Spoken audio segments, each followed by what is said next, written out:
Hello, and welcome to a very special Friday Night League. This match was supposed to take place early in the week, but it got rescheduled today. And this match is going to be between Flames of Darkness and Steel. My name is Andre, and this is also.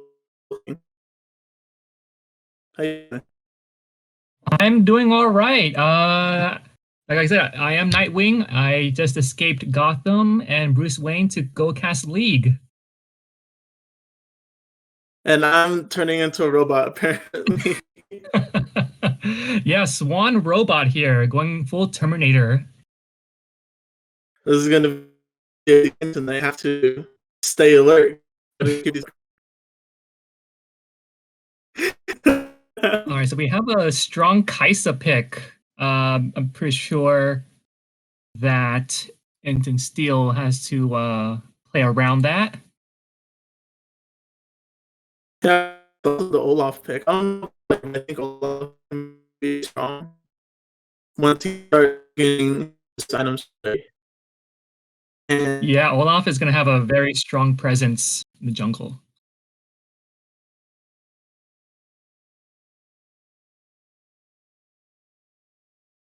So we have the Hecarim pick. Hecarim is a very fast jungler. He's going to cause some chaos for middle and bot lane. I do expect a mid pick here. Kennen, very flexible pick. He can go top or mid lane. Against the Galileo, I do expect Galileo to dominate early and to be the mid lane. That way he can ult to the top or bot lane if needed.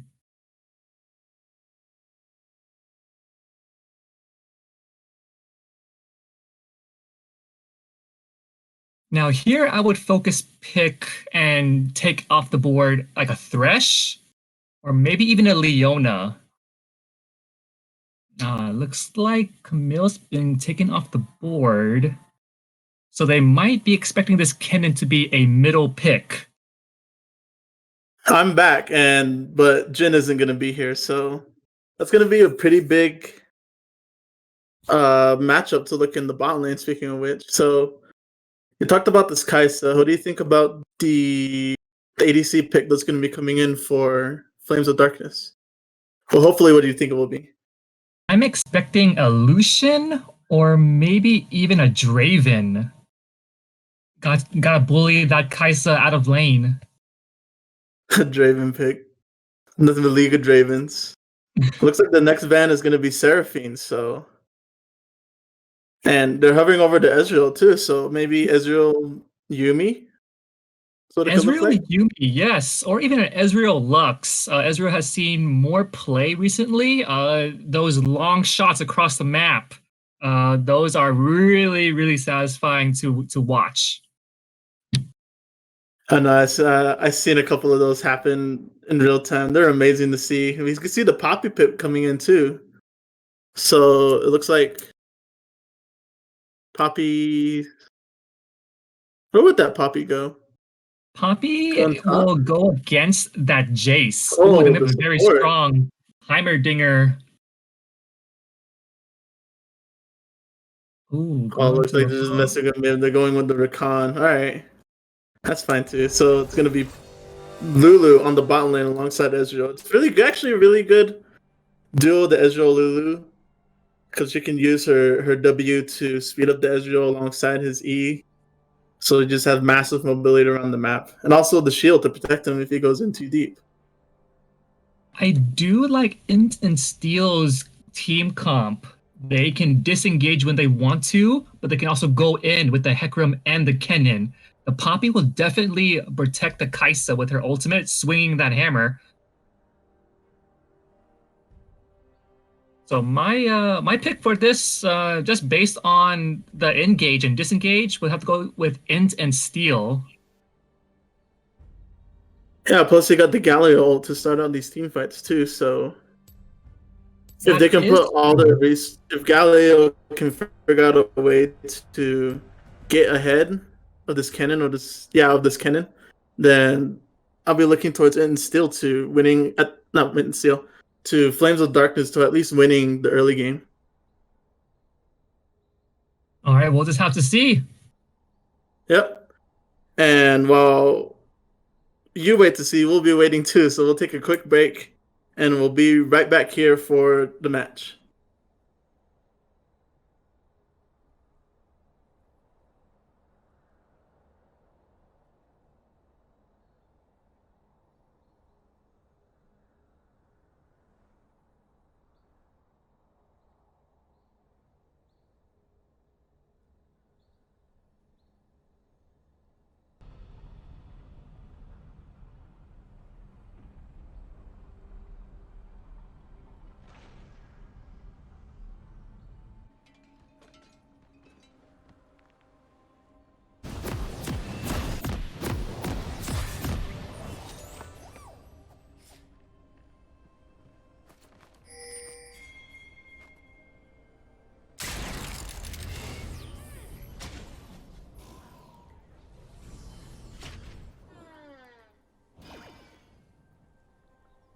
Welcome to Summoner's Rift.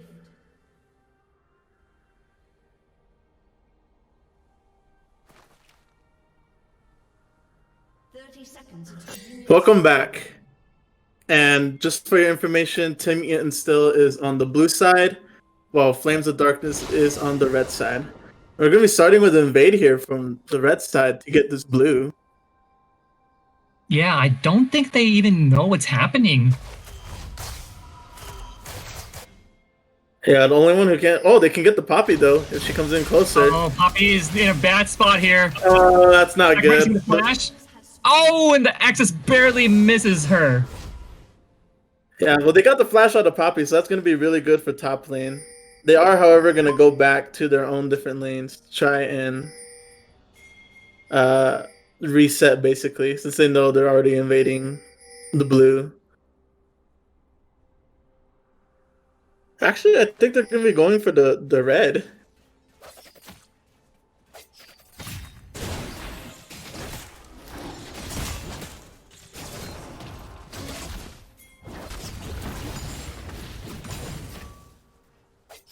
Alright, just a good little skirmish, just going around. Just not really much action happens in the early game, so how do you think this bot lane's gonna fare with that early Poppy flash?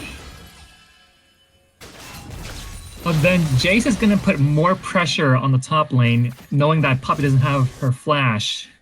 That allows Olaf here to put more pressure on the bot lane. So expect Kai'Sa and Rakan to be pushed back pretty often until top is more comfortable. Speaking of being pushed back in the mid matchup, Galio is just pushing Kennen back, and like I was saying earlier, if this Galio can get ahead of this Kennen, then it'll spell trouble once they hit 6.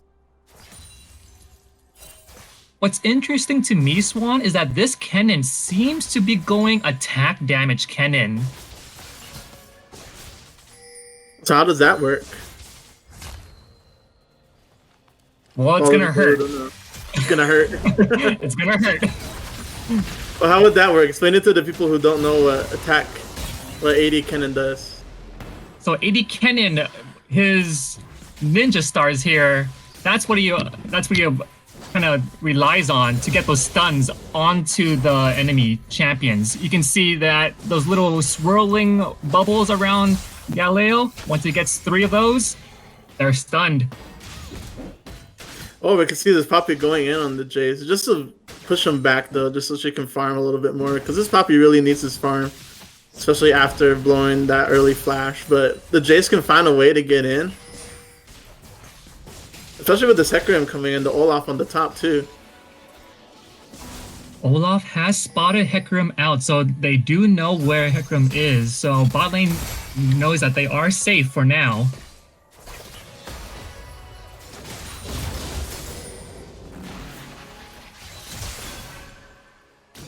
This bot lane exchange is actually going on as you would expect. Not really much happening. No one really wanting to go in for a fight. Dezreal is already doing some work trying to get his Tear of the Goddess stacks up.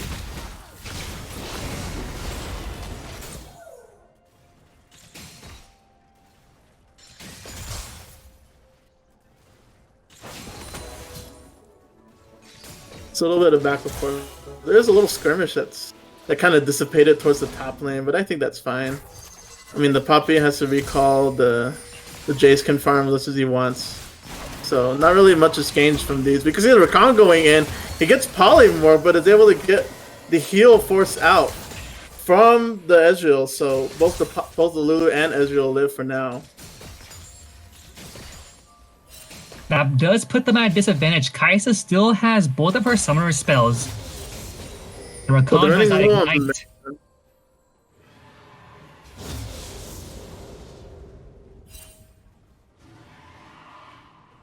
And for our viewers, the first dragon will be Infernal Drake.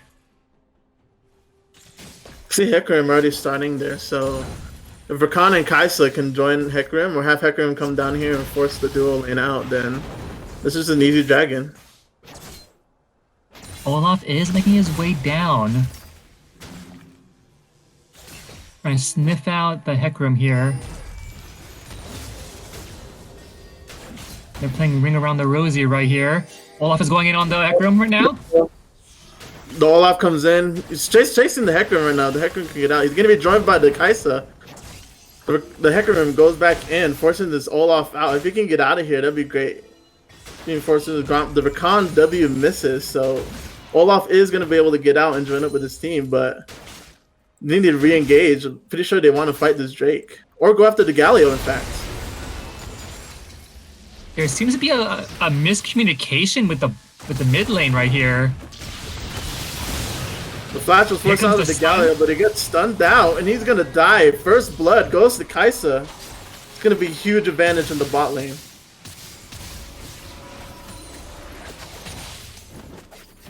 Again, they do have the engage and the stuns. Kennen is going to be a huge player, and since he is attack damage Kennen, he's even more of a threat. See, Kennen is the first one to get 6. And pretty sure Galio is going to be joining him soon alongside the bot lane duo, Ezreal and Lulu. So we're really looking to this next team fight, which will definitely be for the Drake. Because we can get Kennen with that little buff. Then he can start finding this Galio even more.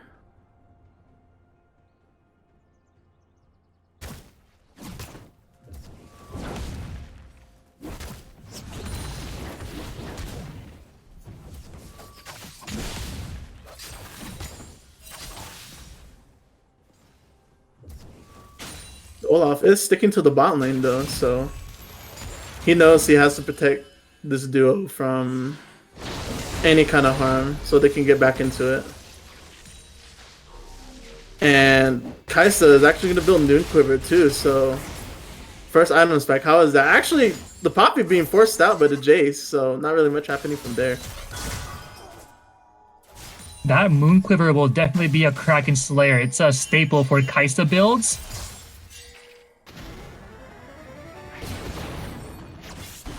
The Olaf spawning out the Hecarim. I don't think he's been able to fight this. They do have to be careful. Kennen does have his ultimate up in 10 seconds, and he will stun both of them. That'd be nasty. This is a battle for this dragon control at the moment. Poppy does have 6. So also does the Jace too.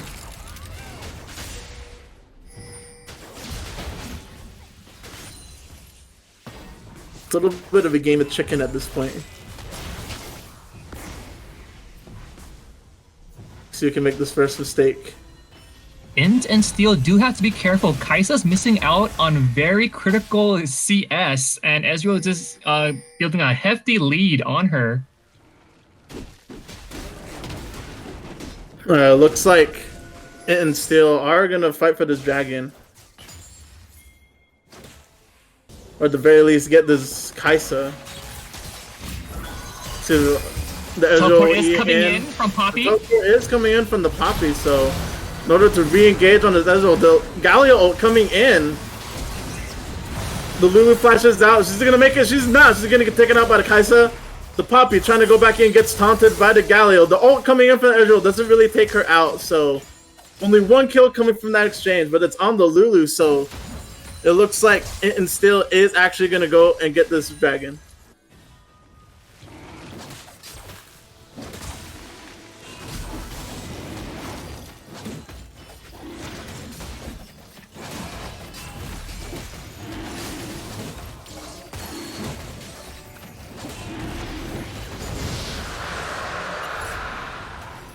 The next dragon looks like it will be Cloud Drake.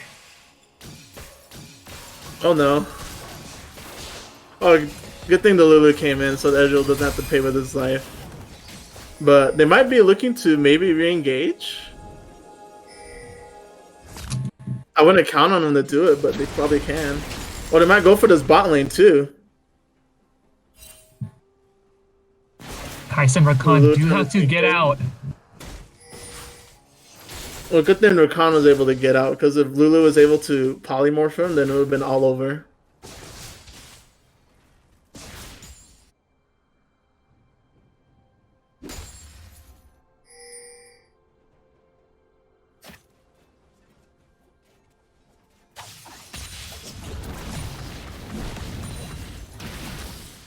So it looks like I was incorrect. The Kennen is now building ability power, or perhaps he's building hybrid. Perhaps it looks like it. I think it's more to drag out this fight between the Galio.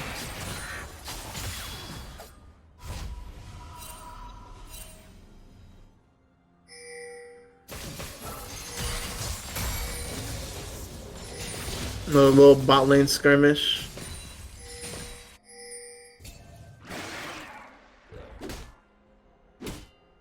Looks like Olaf is going to be setting his sights on this Rift Herald.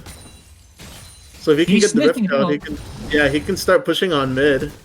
Start giving Galio that lead he needs.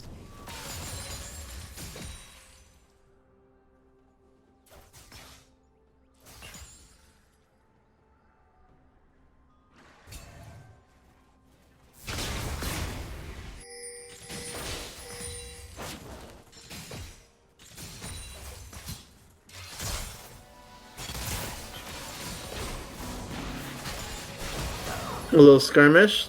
The Rakan stun doesn't go through. There's no polymorph come in, so they can't go on the Rakan. But a massive damage onto the Ezreal. He has to E out.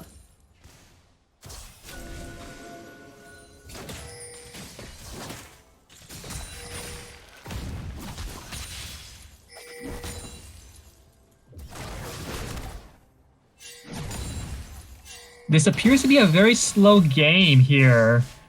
People are just content with staying in their lanes. This doesn't look Trying like they'll not be to slowing die. anytime soon. They tried to push on mid, force out the Galio, but looks like they're not going to commit to that. What's their plan here? What are they looking to do? Instant Steel are funneling that money to the Kai'Sa. You see, they're going to have a little skirmish at the bottom here. The Galio ult comes in. Galio coming trying to in, save oh. him. The polymorph onto the Hecarim. The stun kills the Lulu. Galio gets stunned also. He goes back in onto the Jace. The Rakan gets taken out. So does Ezreal. Double kill for the Kennen in bot lane. And It still just continue to dominate. Yes, Kennen with that AoE stun, that storm is just deadly. Just catches everyone off guard and stuns them, and they go down. They can't do anything about it, even with the Galileo ult. After that, Kai'Sa is definitely going to be able to get his first item. Galio going in, trying to keep the mid lane from falling down. But yeah, the Kai'Sa getting another kill added to the counter. So she definitely is able to get this first item. What's her first item going to be? Definitely going to be that Kraken Slayer. It does give true damage, and more she hits you, more likely you're going to be dead. Speaking of that, it looks like this she's going on Lulu. that Lulu.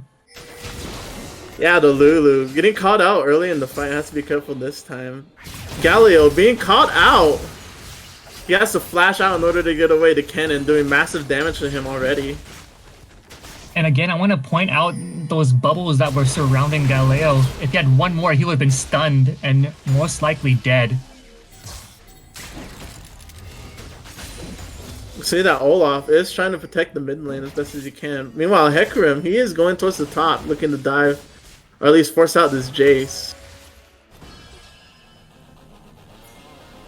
But Lulu and Ezreal are looking to start getting control of this Dragon Pit. So it can go one-on-one on Dragon. Hecarim's going to go for Shelly. They're going to start pushing mid lane. So if they can... I don't know if they want to fight for this Rift Herald. I think it would be better to give it to Hecarim and just focus all your efforts on to the next Drake. Hecarim would be wise to drop that into mid lane, put more pressure onto the middle tower and Galileo, keep them away from ulting to top or bot lane. Looking like Hecarim might be sending this Herald through the mid lane, trying to catch this Galio out. Here comes Kennen. The Kennen's trying And to come there in. goes The stun onto the Galio is going to be taken out by all the members of Int and Steel. Another kill added to the counter. He's going to go ahead and drop the Rift Herald in mid and force... hopefully force the Olaf back.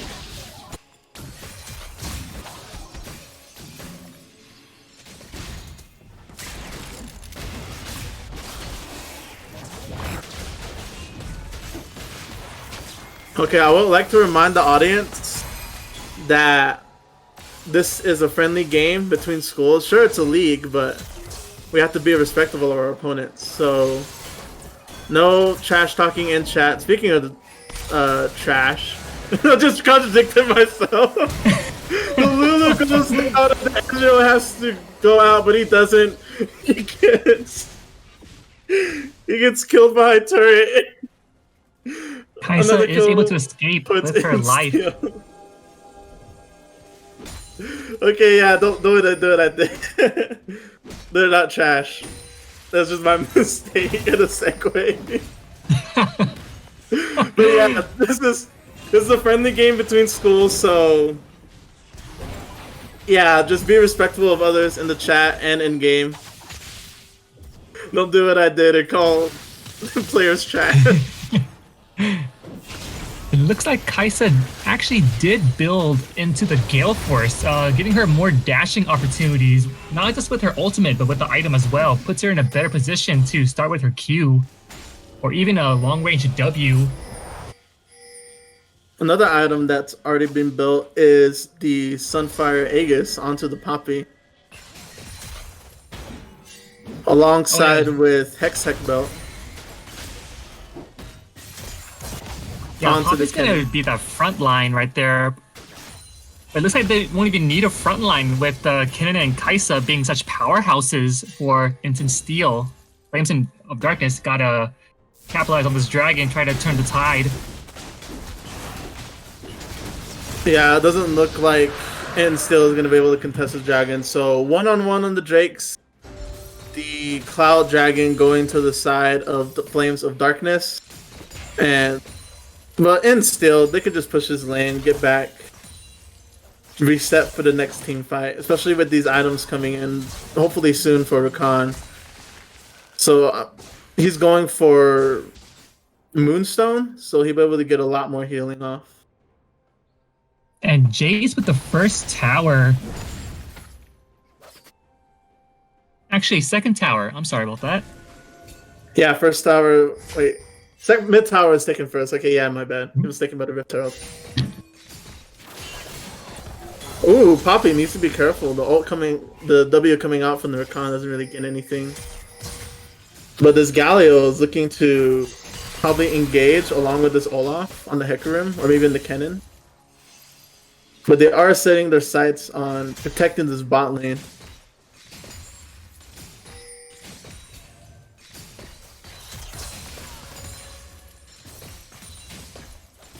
Flames of Darkness have to have an answer for this Kennen. The stun going onto the Galio. Doesn't look like he might survive this. Speaking of not surviving, the Lulu also being taken out in the bot lane. The Galio is going to have to blow the flash, but it doesn't matter because he gets taken out. The Olaf trying to come in with the counter engage, but he has to get out. His ult is already used. Gets stunned up and taken out. 10-2. And still is leading in kills.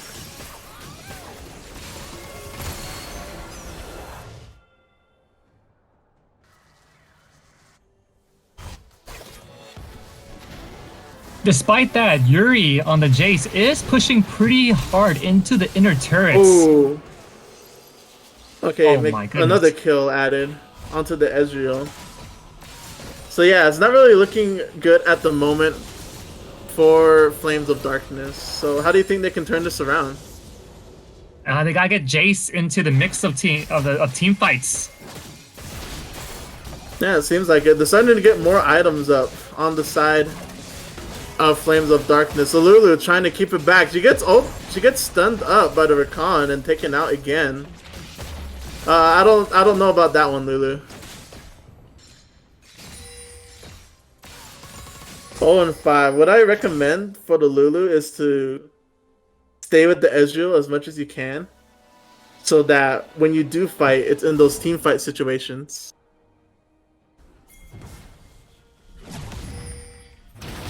This So we're gonna Galileo be is in kinda big going trouble on the right Galileo. here. Yeah, if he can get out of here. The Kaisa able to do a lot of damage and get stunned up and taken out. The Poppy's gonna go in onto the Jace, but not really much happens. She has to be running back, but looks like Steel is gonna start pushing the waves and get more vision into the jungle.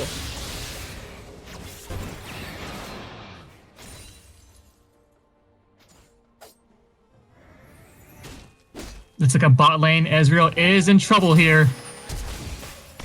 He's able to EM flash out. Yeah. Still lots of damage being thrown onto the Kaisa. And looks like she could take out the Ezreal. She will, going on the turret. And here comes Jace. Health and getting away from the Jace. He's not going to survive. The Rakan going back in to get him airborne, but it's not going to work. The double kill going to the Jace. Meanwhile, in the top, the red jungle, the Olaf ult comes out, but it runs out. It gets taken out by the Hecarim, and so does the Lulu. The double kill going to the side of it in Steel. If only No, Jace was just a couple seconds earlier, he might have been able to save Ezreal. Like, now you can see the impact that Jace has on fights. Like you said, as long as we can get this Jace to an even footing with the Hecarim, or at the very least the Kennen, then they really need this Jace to start being in team fights. He's gonna go in for another engage onto the Poppy. She goes in, takes out a quarter of his health already. Got to retreat the burn on him, applied to him. He's gonna go in, start kiting the Poppy around. Both of them are low, so hopefully Jace can start going on this engage.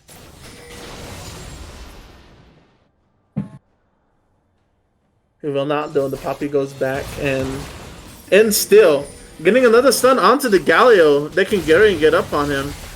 He's gonna join back up with his team. The Ezreal ult comes in, doesn't get anything. The Olaf ult goes in, forcing it and still back. They are gonna fight for this Drake though.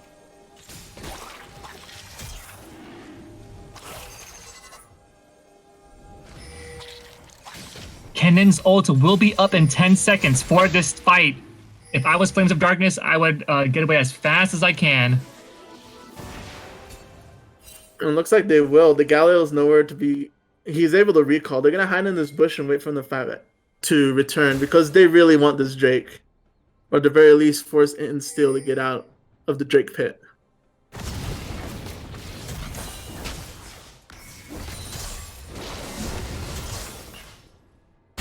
Looks like they're just gonna give that to him though. So the Mountain Drake is gonna go to the side of Int and Steel, and hopefully if they can catch the Ezreal in the jungle. Looks like they're not going to go to the jungle. They're just going to push the waves. But I am going to see them looking to fight for this Baron next for sure.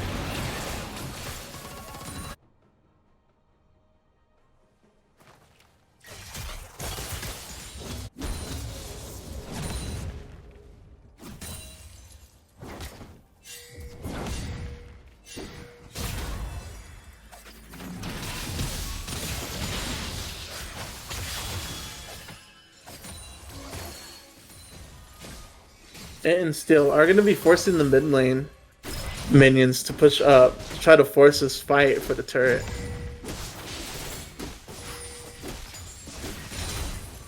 Lulu has that ult up, so they can get the Olaf in and not have his pop his ult. He can use that Lulu ult to survive as long as he can. and then finish out with his ult. They might be going after this Poppy though. We get the polymorph onto the Poppy. The ult comes out from her, sends the Olaf flying, but doesn't matter. Poppy getting taken out, and Flames of Darkness are going to be looking to get this Drake. Not Drake, the Baron. This would be ideal. Kai'Sa is nowhere near Baron. That gives Flames of Darkness some time to get some damage onto Baron. Rakan and Hecarim are looking to try to steal this. Hecarim gets polymorph, so they're not going to have that. If Kai'Sa makes it there, they're all dead. The Hecarim ult coming in is able to take out the Olaf. The Galileo ult comes in, is able to stun up 3 of them. And still are able to steal the Baron, and top of that, getting the double kill with the cannon. It was actually Hecarim with that smite that did take away the Baron, and now it's on a Kai'Sa and a Kennen that are pushing pretty hard into red territory. They got to get this midway push as far as they can. They can at the very least get to the towers and force this defensive hold from the side of Flames of Darkness.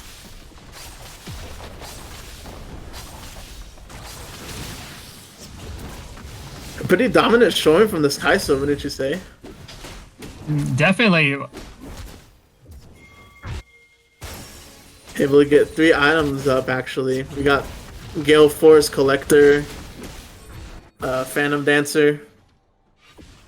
So yeah, things are looking up for the Kai'Sa. We also got Shriela's Battle Song for the Rakan, so they can get into those team fights better and faster.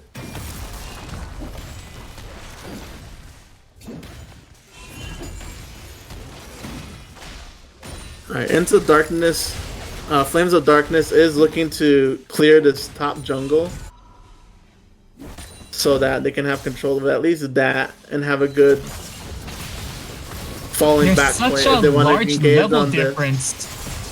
There is 20 kills to 5, the mid lane difference of at least 2 levels. Because of that, Galileo got his health reduced to almost nothing just from a little poke. So he definitely needs to be careful on these engages.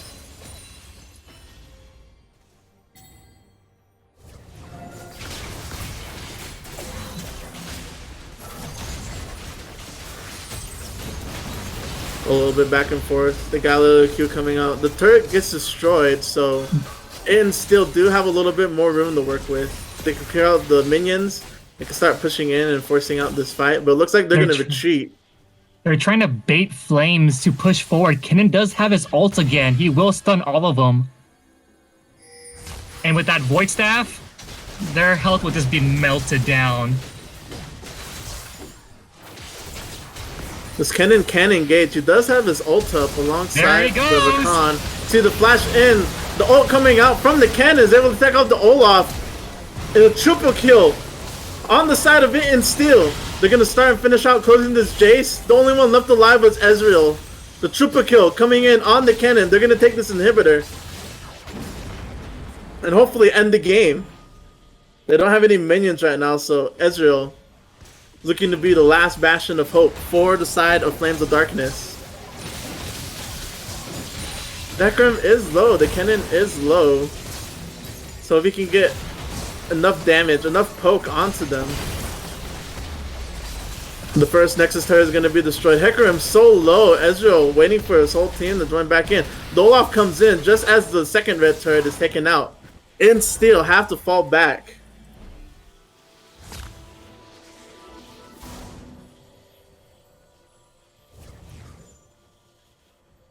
What a massive game for both the Kennen and the Kai'Sa. Kennen 8-0 and the Kai'Sa 10-1. Both have massive bounties on their hands, so if Flames of Darkness can kill out any one of them, they can get back into this. But the third Drake is going to be taken by Int and Steel as they recall and get ready for this next fight. I do want to point out, Kennen does have his Medjais. He is that confident that he will not die to Flames of Darkness, and it is at full stacks. Whoa. Alright, so the game plan for Int Steel at this moment is to protect the Kennen and wait for him to see an opportunity to get massive damage off. In my opinion, it's Flames of Darkness that needs to be protected from the Kennen. Kennen needs no protection. Oh, that's true. So it looks like Flames of Darkness need to start trying to look for ways to get back into it. Speaking of which, the Kennen using the Hex Tech to push forward. He gets polymorph, so not right now, Kennen. Maybe later. Kennen did have to burn his ult, so it won't be up for another minute and a half. So that might be enough breathing room for Flames of Darkness to push a little bit out. And they can get these minion waves under their control. They can just slow this game down a lot. The Kai's still looking for a kill. Galileo not going in, staying back, making sure that Olaf gets these camps.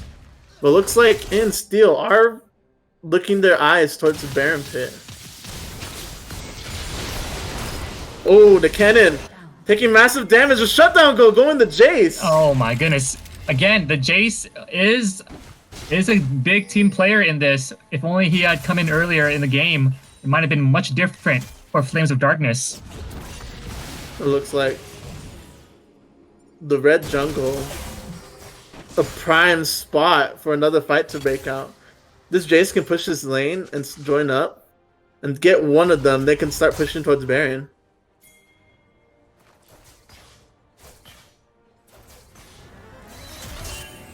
And because of Kennen's death, he does lose 10 stacks of Medjais, but I'm pretty sure he'll get it back in no time. Alright, looks like we'll see the mid minions pushing up towards the former second turret. And they're going to focus all their attention onto the bot lane, so a potential fight could break out here between the Kaisa and the Hecarim.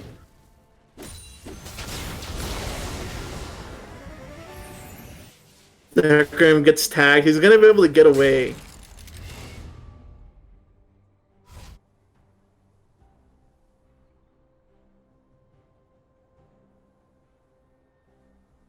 Looks like End and Steel are looking for the grand prize of Baron.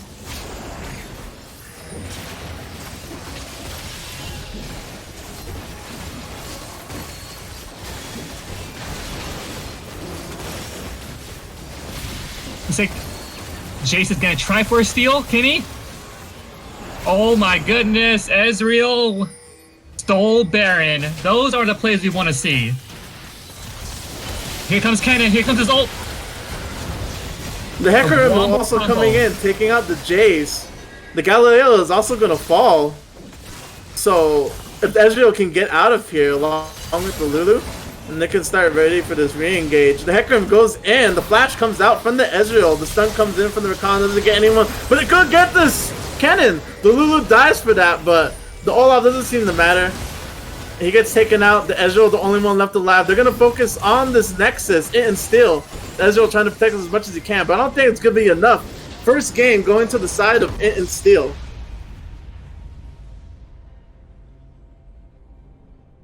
I have a mental image of a moment in Endgame where Thanos snaps and young Gamora asks him, at what cost? That's how I feel about the Ezreal taking the Baron. But at what cost? But at what? I got Baron, but at what cost? All right, and with that, we will take a short break, and we'll be back with game number 2 between Int and Steel and Flames of Darkness.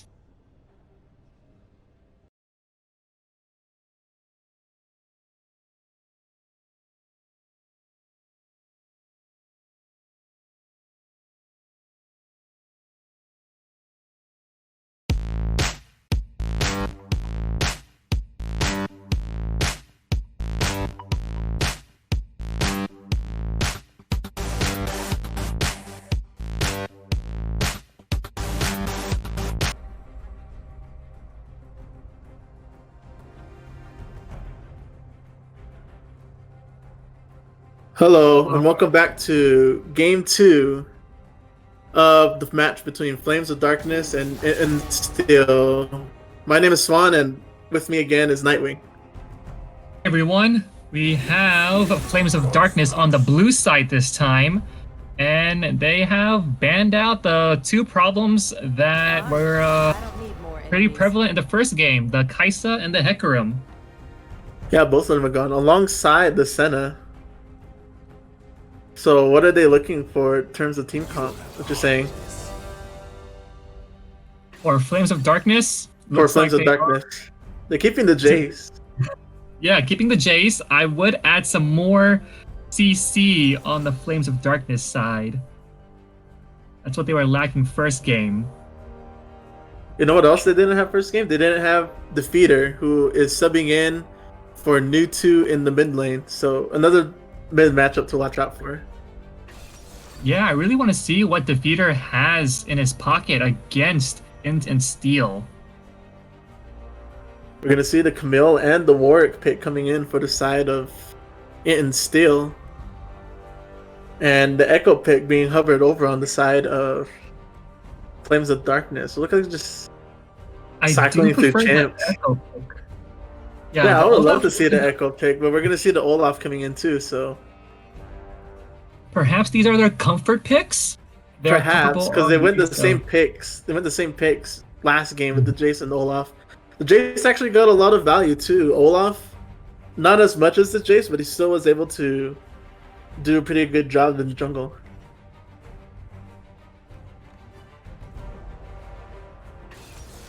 Looks like we are gonna see the Echo come in, Alright, okay. I do like that. which is good. I've been playing Echo recently, so I'm basically a pro. I know what goes on in his head. Oh boy, here we go. Oh, the cannon coming in. Again. But against Echo, it's going to be more of an interesting fight. It's gonna be more tougher for him. We're gonna see the MF ban coming in too. The Misfortune on the side of it and Steel. I'm excited to see how this Kennon's gonna adapt to this Echo though.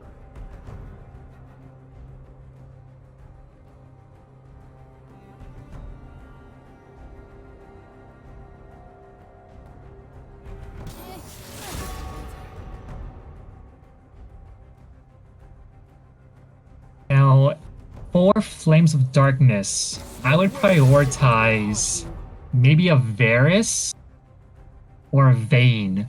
A hyper carry. They could have had that with Samira, but the Samira also getting banned. The Seraphine too, so it all comes down to these last two picks for the bot lane. You know what would be good would be a Sona on Flames of Darkness side. Sona ult and Ken ult together with that Jin ult. Everyone's gonna die in there. It also allows the you said Flames of Darkness side, right? What is Yeah, Yeah, it will help the Jace a lot too, so he can get into the fight quickly. But they're gonna be hovering over this Twitch pick too, so yeah, it's actually gonna be Xayah. Never mind. So a little bit more mobility for the side of Flames of Darkness, it would seem.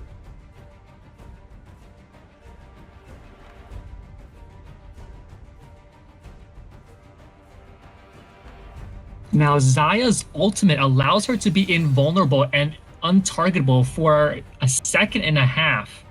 So if she uses that at the right time, she can avoid being stunned, avoid Warwick's ult, or even avoiding a bullet from Jin's ult. It would also help too for the re-engage, because if she's able to recall her arrows back, it provides a massive stun on anyone who's caught in between them. We're also going to see the Leona and the Swain being picked in the bot lane. I'd be looking for this bot lane matchup to favor the Jhin more than the Xayah. Because the Swain, he can get Q first and just force out the Leona so she can't go in before she's level 2. Darkness, though, do have in re-engages with the Leona. She can go in and stun. Echo can also stun as well. But I'm still gonna have to go with Int and Steel. That Kennen is bad news for Flames of Darkness. Yeah, especially with the Jin alongside too, and also the Camille. So just massive damage on the side of it and Steel if they're able to stay alive. We'll be taking a quick break as we get into this next game.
Welcome back. Welcome to Summoner's Rift. As we get into game 2 of the match between Flames of Darkness and Int and Steel. Int and Steel is going to be on the red side for this match, while Flames of Darkness is going to be on the blue side. So how do you think this side flipping is going to work out for each team? As long as Jace can get into team fights earlier, he's gonna help get that win condition for Flames of Darkness. His last game, Minions have spawned. the sub, I'm keeping an eye on him. I want to see how this Echo plays. See, the Jin is actually going cleanse instead of something offensive like heal or ignite. So he is expecting this kind of pressure onto bot lane. So we'll be Definitely. looking at the bot lane matchup. When Warwick hits level 6, you can bet that he's gonna start trying to sniff out that Xayah. Right, both teams are going to get their respective camps, start moving into the laning phase for bot. As Echo keeping Kennen out a little bit. So this is going to be massive advantage if he can force the Kennen to not get as much farm as he did last game. And just overall put more pressure on him so that he's not as big a threat.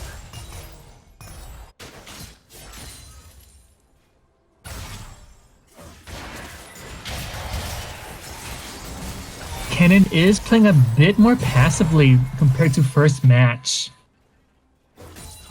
Yeah, I think he's just trying to learn how this Echo moves. Speaking of movement, the Rakan is gonna have to flash out. He gets massively stunned, almost gets taken down to 1 HP. So a little bit of a misfortune, misstep for Rad. So hopefully he doesn't get caught out.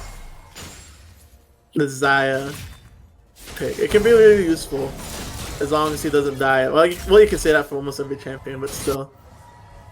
Yeah, Xayah did burn both of her summoning spells, so that's gonna put her in a very tight spot next engage. It looks like this Swain, that's what he's trying to go for. He's level 2 right now, so he has a good all-in that he can go on to. He gets the eye onto the Leona, doesn't really do much. Jace getting forced back by the Camille, so a little bit of a reset. Meanwhile, mid lane, not really much happening, it's just two laners going at it, but Echo does have that CS difference.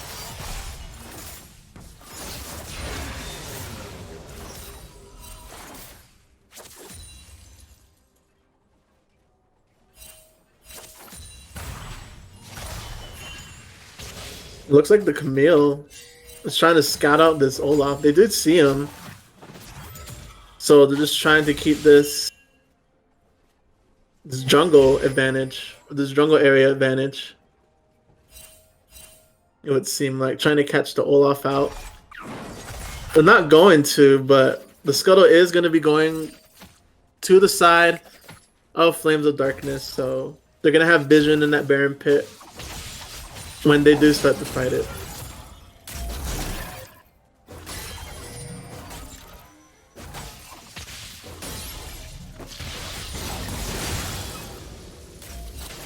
Ooh, a nice little combo onto the cannon.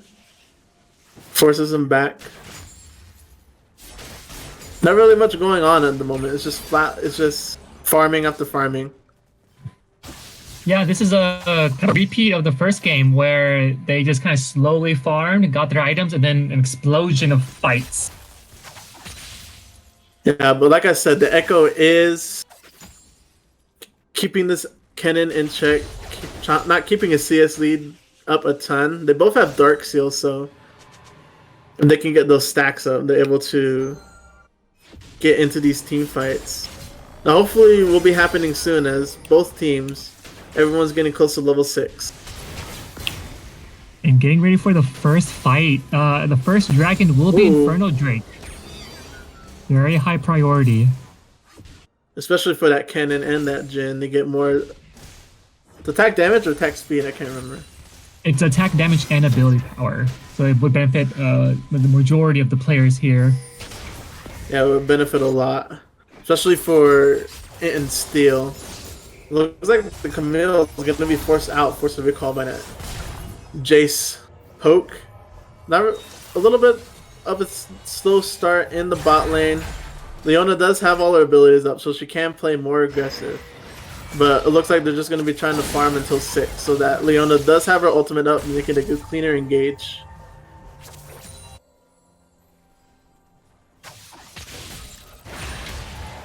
Meanwhile, in the mid lane, it looks like it just might be a race to whoever can get 6 first.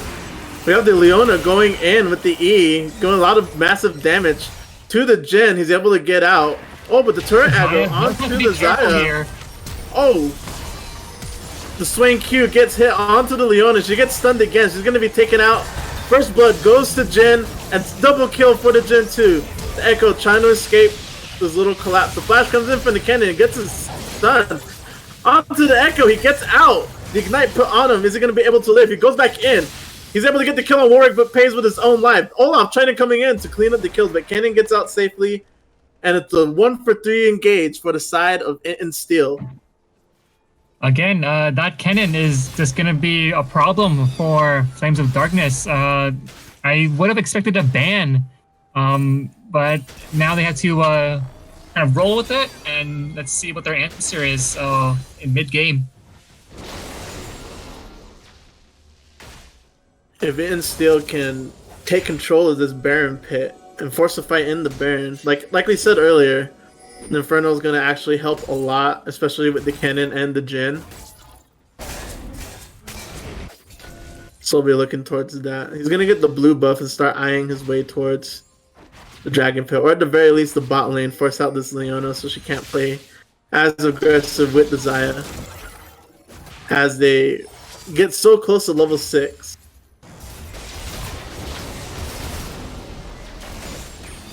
The Camille has level 6. She's gonna stop the engage from the Jace.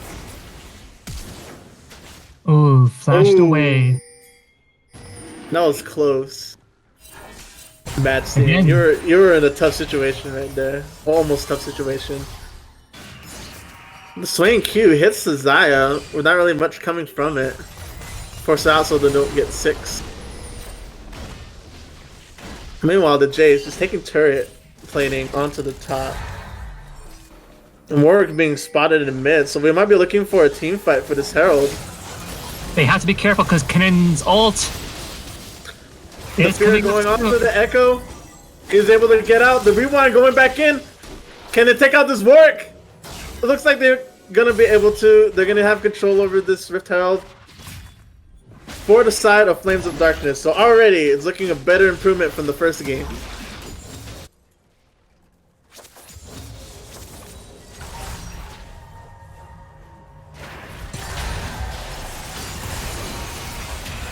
We're gonna see the stun onto the Xayah. She gets the heal off. The stun, counter stun going back in.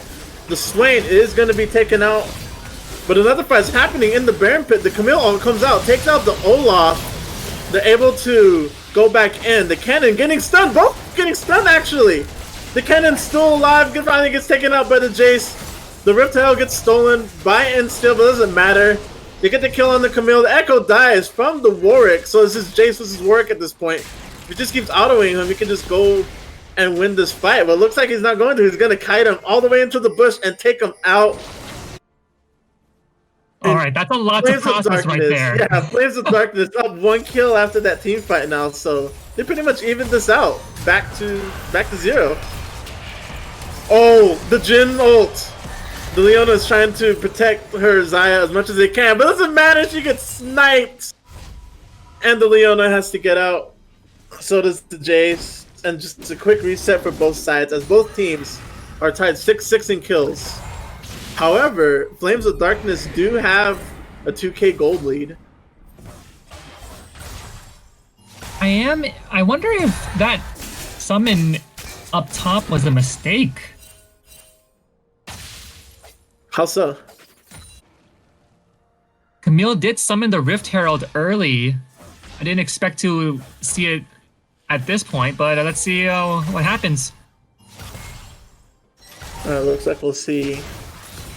It looks like Int Steel is trying to take back what happened to them. Shelly is going to take a lot of gold playing from the top, but she's going to get killed. And Int Steel are going to reset. But they might want to look into this dragon fight, hopefully soon. Oh, the Jace all in. Onto the Camille, gets taken out. So Jace getting that shutdown. He's 3-0 right now, so he has a massive lead on the Camille. Like I said, if this Jace can get into team fights, which it looks like he can pretty early now, he can do a lot as Flames of Darkness is going to take this dragon and go 1-0 with the Inferno. Yeah, this Jace is getting real strong real quick. A very, very different look than the first game. So I hope to see him in team fights and try to turn the tide into their favor. He's really close to taking down this top turret. Yeah, so they can put more pressure on to top lane. They can get first turret gold and start having this Jace be really, really well fed. More gold, first item he can build.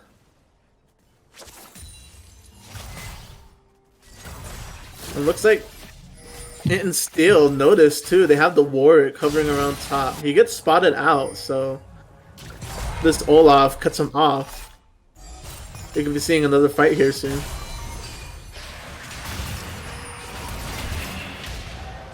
Ooh, the massive W onto the Xayah. So he's gonna be go into the root onto the Swain. He gets taken out. Leona goes back in with the E, unable to do much.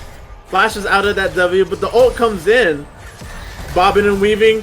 The flash coming out of the Xayah doesn't matter. She gets taken out. The flash to get the double kill on the bot side, and Jhin 5-0 right now in the bot lane is able to get some of this turret plating.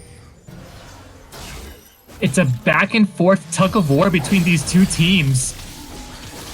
Yeah, you can tell Flames of Darkness is mad from that last match. The Olaf ult gets burned in mid lane. So no Olaf ult for this upcoming engage. That's hopefully coming in. The E going in for the Echo. He decides not to engage. The Swain comes in. But this Camille trying to keep this tower from falling. It does fall. So the Jace can go back in. The slam onto the Camille. She tries to get out. The ult does nothing to him. The flash and the ult coming in from the Warwick might be able to take him out. The Camille falls, but doesn't matter. Shutdown goes to Warwick as Echo tries to get out, and he needs to reset too. This is a close and even match.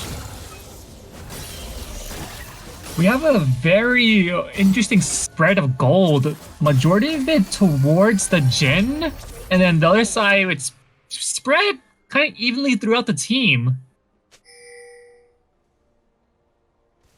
The Jace, however, getting a good chunk of that space. So overall team, they just need to get into these team fights in order to win. But on the side of Int and Steel, they just need to protect his Jhin, make sure he can get all his damage off. Because if that shutdown goal goes to anyone, then it could massively flip the tides. As it looks like Int and Steel just clearing out all of these camps. They don't have the Drake, so maybe going 1-1 on the Drake count could be their turning point. Flint and Steel trying to do something sneaky down here with the Camille, but she was spotted in the river.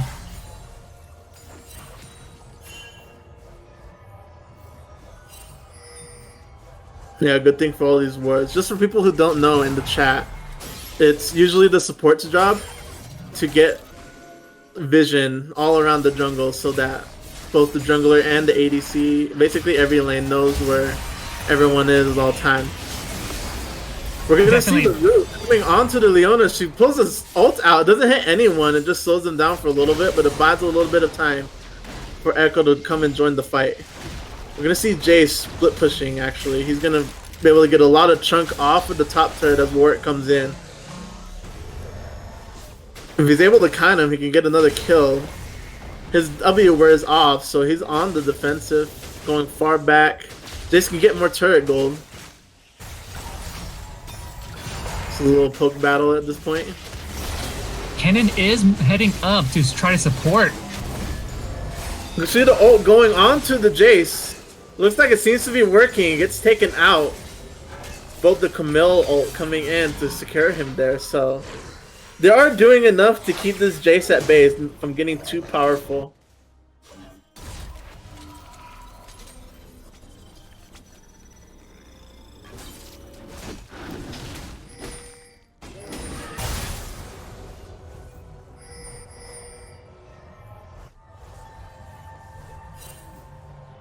Okay, just a little reminder to the audience. This is the Maricopa College Esports League. It is available to any Maricopa student who's willing to join, willing to play. It's spread out between every single school, 10 schools in the Maricopa district.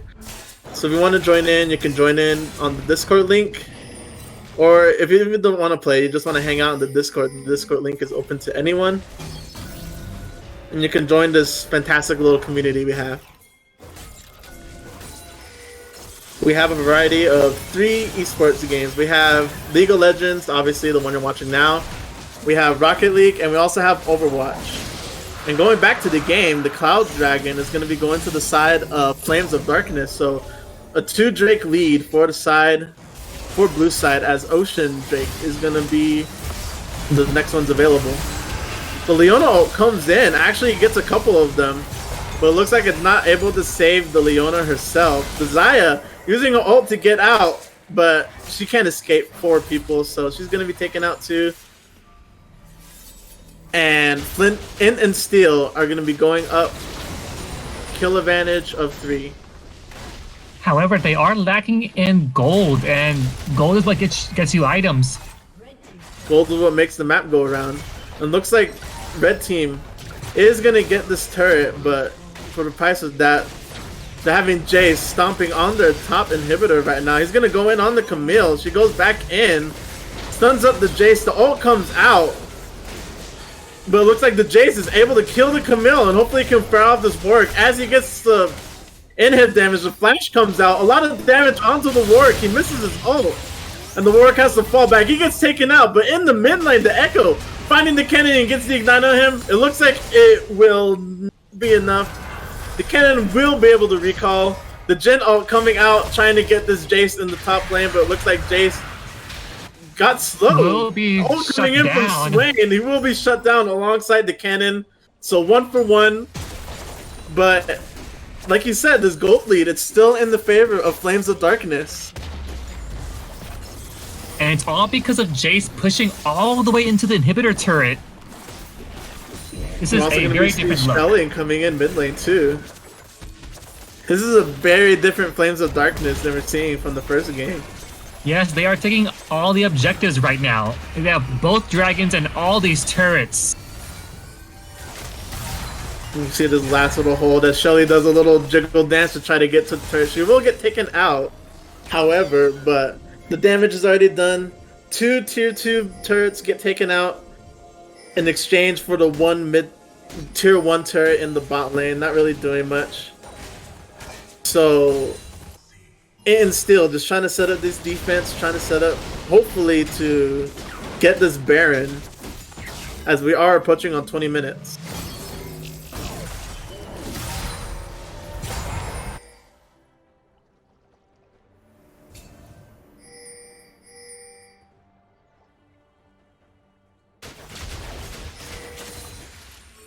And just take a look at that CS lead that Jace has on the Camille. Double the CS. This Jace is gonna... Okay, yeah, this explains the gold lead. This Jace is gonna be a monster. Speaking of monsters, Warwick getting stunned up by the Echo. He's able to pop his E and use his ult and flash to get out. So, no easy kill for you today. They are going to take the Gromp and set up some vision in the river and take this bottom turret in the bot lane. Taking away Warwick's ultimate does provide blue side with more of an advantage, because now they're just depending on Camille's ult and Kennen's ult. And this Kennen, it's a flip-flop, not as dominant as I expected, but it might change right here. Lasagna's coming out from the Swain, the stopwatch. The Leona is going to be taken out, but the recall from the Echo puts him in the safety, but he dies right after. The triple kill from the Jhin. He's still alive, 9-0. The Collector keeps collecting as Blaziken is in and Steel's win condition at the moment, the great equalizer.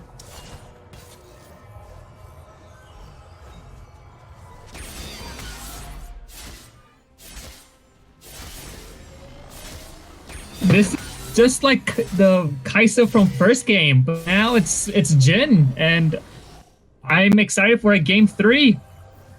It looks like it might seem that like this is the Jin is just okay. Maybe the meme was right. Red side do win. As we see a little bit of a siege onto the mid tower for Warwick, he's just pounding away at it, and it looks like Flames of Darkness might be trying to catch out the Swain and Jin. Hopefully, get the shutdown goal. They do catch the Warwick out. In fact, so if they can get that kill, it would make it a whole lot easier to go after this bot lane. They will start to load up onto the dragon, force out this bot lane, hopefully keep Warwick out of the mix. The third dragon goes to the side of Flames of Darkness, the Ocean Drake, and still passive force him go out. The stun onto the Swain gets ignited too, the ult coming out and everything. Might kill the Echo actually, as Warwick tries to come in for the re-engage. The stun onto the Leona is good. The ult comes out too. All it does is stun Jin, but it doesn't matter. The Leona falls, and Flames of Darkness definitely needs to reset.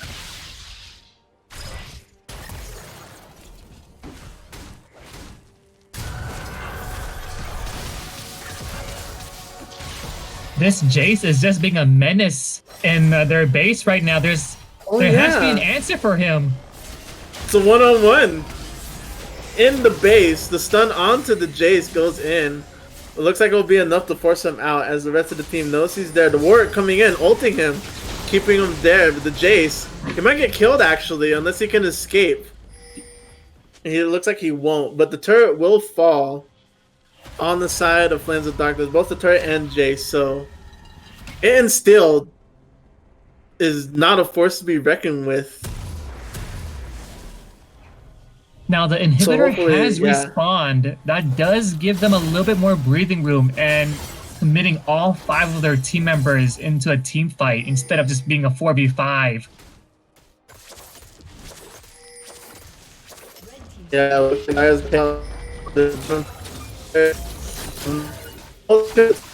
of it and steel, but it looks like they might be going towards this middle engage. The Kennen does have his ult up, so if they can get this Echo or this Olaf to burn their ults out, then they can go in. Now the gold lead has flipped now, so I hope Blue is able to, you know, get back into the lead of things and try to turn this around.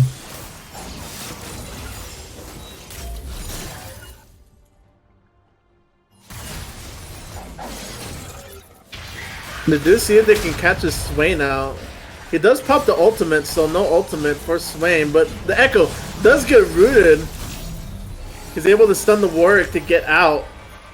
And the Jace here for backup just in case. So no Swain ult, no Warwick ult, and all the ults except for Leona on the side of Flames of Darkness. So if they can keep this re-engage from happening again, then they can start looking towards Baron. Jace is looking to push that bottom lane and put even more pressure.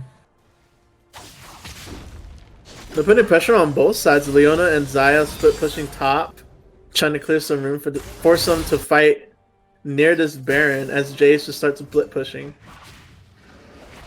And it looks like in Steel, their win condition right now is this Baron. They can get it, then they can start pushing onto the mid lane and turn this fight around. It looks like Camille is going to try to go in and keep this Jace from getting this turret.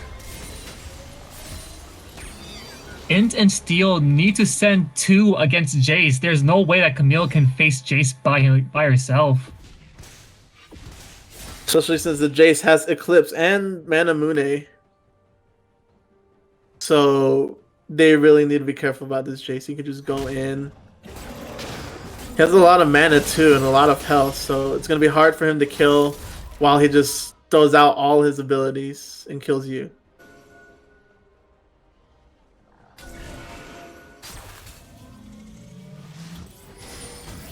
Speaking of items, take a look at the Jin's items. He has 3 completed items, 4 if you include the boots.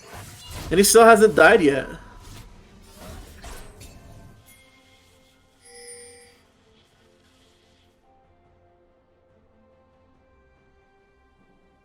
Now, I would recommend that Leona start building something like a Thorn Mail or maybe even a Frozen Heart, trying to slow down this Jhin. And it would affect the Mill and the Warwick as well. Well, it looks like she's going to be building Zeke's. So they are looking to amp some of Jace's damage and make sure that he's the win condition when it comes to this. If they can take out Jhin, then they can just go all in as they're looking to set up for this next Drake. It will be Soul Point for the side of Flames of Darkness. So if they can get this Drake, if they can get this dragon, Int and Steel are not in a very good position. They are on opposite sides. See, and still being pressured on both sides. The Echo W is already out, so they don't need to worry about that for a couple more seconds. But they're just looking to find anyone to make a mistake, just anyone, and they can go in on this. Every single ult is up for grabs, so this is looking like to be a very good team fight. All the vision going down. The Q misses on the Swain, so they're gonna have to back up a little bit. I would not die for this Ocean Drake. I would not die for it. Let them have Looks it. like they are gonna start the Drake. Looks like they are going in on this Ocean Drake. Olaf is able to get Ocean Drake too. Oh, he steals the Drake, so Soul Point does go to the side of Flames of Darkness. The stopwatch coming in for the Swain as he tries to get everyone out. The cannon falls, and it looks like the Olaf is gonna fall too. The flash in to kill him. The Xayah getting 2 in her ultimate, but she dies before she's able to get the kill. The Jhin ult takes out the Echo, and the flash into the Jhin ult from the Jace. He's trying to get out, trying to escape the Swain, but he takes him out on the exit. He goes back in, he gets a Camille. This was just a 2v1, Jace versus the world, as he tries to keep Warwick back.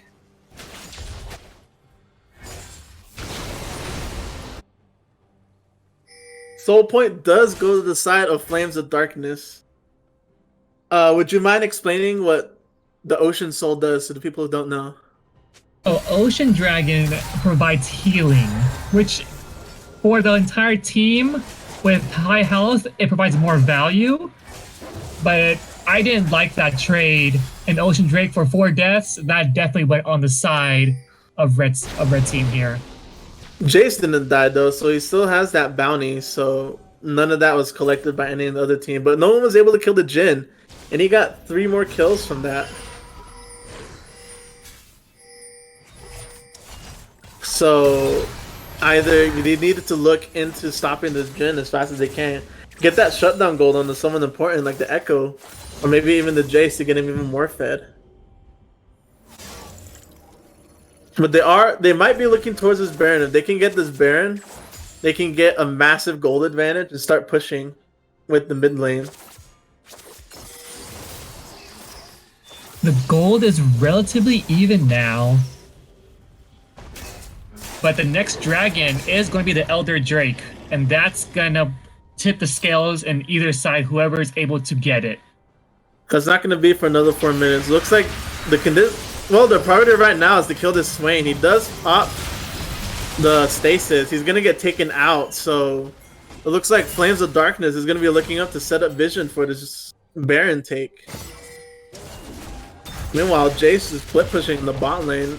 He's not going to be able to take out the turret before the TP comes in. He gets taken out right after, but he might get caught up by this Warwick and Kennen. Looks like he could take out the Kennen, but he's going to get stunned into oblivion and taken out. That shutdown go into Kennen, so that could be a problem. They did have to commit 2 ultimates for Jace alone, but it looks like we are having a Baron fight over here. The Jhin ult comes out trying to force Flames of Darkness back and try to get some damage onto the Baron. They're going to go in. The Camille ult gets a couple of them in them.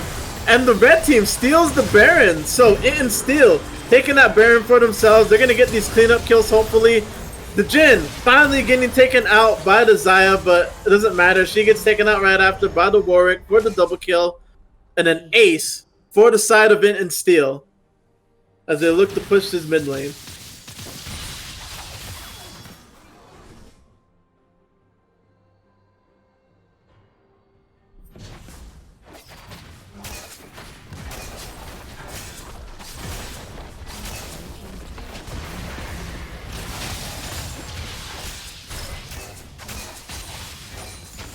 Things are Amazing looking push for the dire for side. them, but it's not over yet. It's not over yet.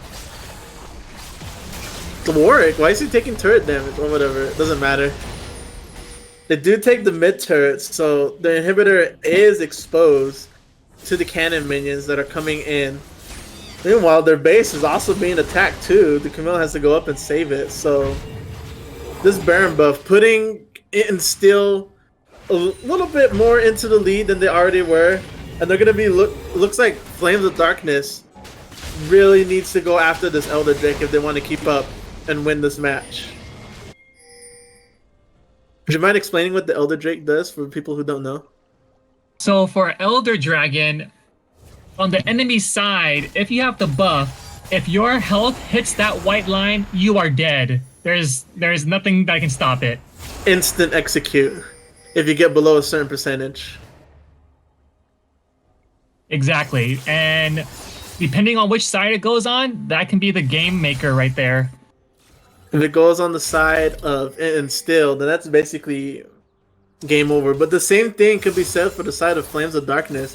If they can get that Elder Drake, they can start pushing in on the mid lane or even push top since they already have the inhibitor up there. I would try to burn or try to bait Kenan's ult out early, because if he has it when the Elder Drake comes up, that's not gonna go well for them. And because we've seen Ken ults, they knock them all out and stun everyone. It looks like Instill is taking control of this top jungle, trying to force a fight from Flames of Darkness, because they don't have Jace or Echo yet. So if they can get a man advantage before this team fight starts, then they could go in and don't have to worry about guarding the dragon. Looks like the Camille is gonna join back up with the team. Oh, the Swain W or the Swain E is able to force him out of that little bush. The Elder Drake will spawn, so we're looking towards a team fight pretty soon.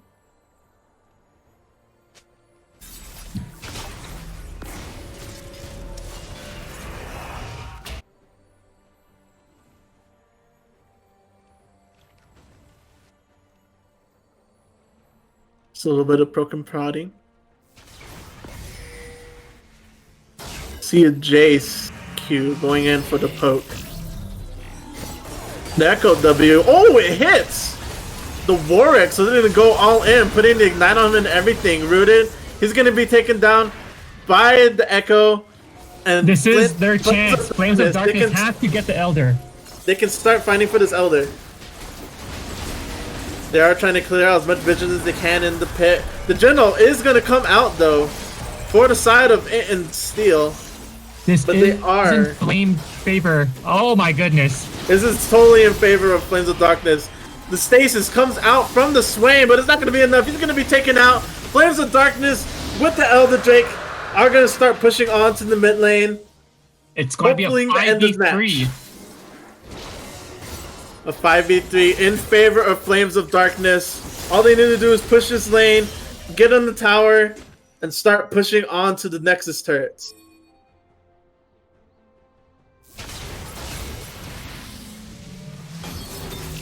The cannon is getting poked out by the Xayah. She's taking a little bit of turret damage. Doesn't matter. The turret gets taken out. They're going to start fighting on the inhibitor. Every single person on the side of Instill are back up. And Flames of Darkness will have to retreat. Hopefully setting up for this Baron.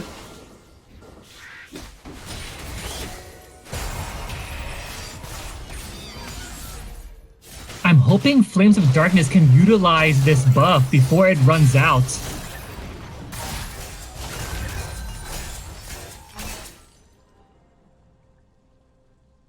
Yeah, it looks like they're just... Flames of Darkness is going to be resetting.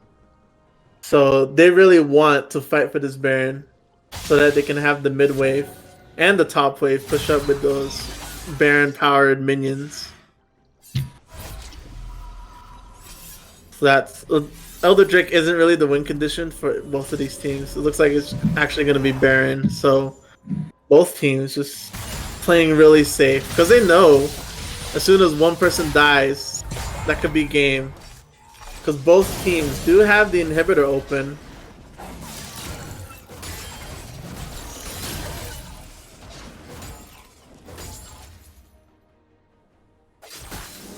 Inten Steel are trying to set up around the Baron. They're putting down early vision.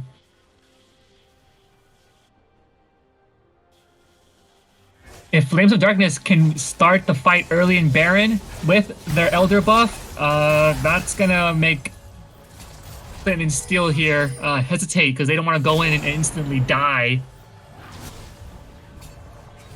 It looks like Flames of Darkness is taking the positions in the Baron pit. Leona could get caught out here. She's gonna flash out. She's gonna get rooted by the Swain. She's gonna get taken out. The Xayah ult comes in. Isn't able to get anyone. The Echo takes out the Camille and the Warwick right after.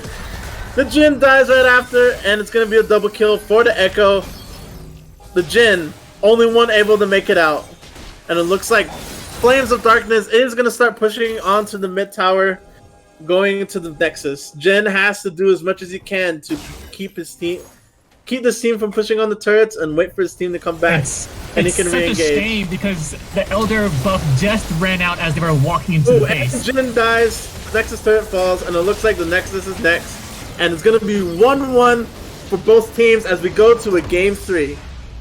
This will be our first Game 3 series. I'm pretty excited. I'm excited for this too.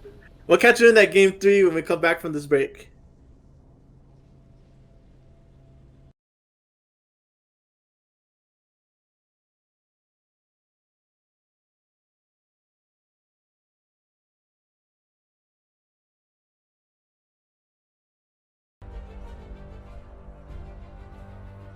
All right, welcome back, everyone. What an amazing Game 2. This is our first Game 3 in this League of Legends season, and we have some pretty interesting bans coming out.